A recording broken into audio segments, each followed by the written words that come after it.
করেন। এক বর্ণায় তিনি বললেন তেলাওয়াত, আরেক বর্ণায় তিনি বললেন সিজদা।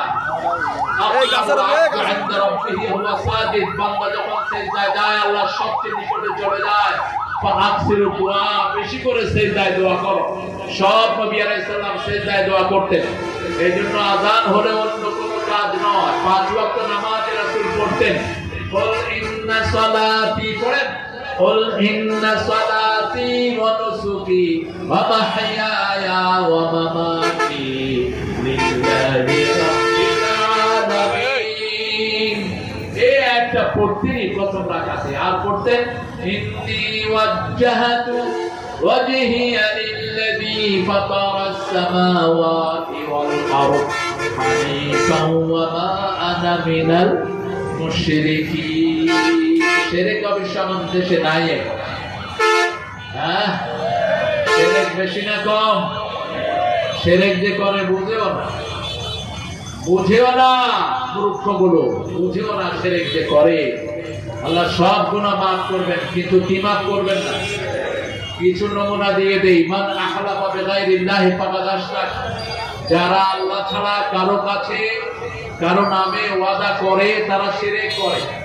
যারা তামিমা, গলায় লটকা, বিভিন্ন কবচ, বিভিন্ন গোটা গুটি, এরা শিরক করে। মান আল্লাকা তামিমাতান ফাকাদ আশরাক। এগুলো ঝুলানো যাবে না, একজনের কাছে চাইতে হবে। তিনি কে? আল্লাহ রাব্বুল আলামিন। সালাতিহিম ইউহাফিজুন, সালাতকে হেফাজত করবেন। সালাতের আযান হলে অন্য কোনো কাজ নয়, আগে হলো সালাত, তারপর অন্য কোনো কাজ। রাসূল সাল্লাল্লাহু আলাইহি ওয়াসাল্লাম বলছেন যে আল্লাহর কাজ আগে করে, আল্লাহ তার সব কাজগুলো নিজে আঞ্জাম দিয়ে দেয়।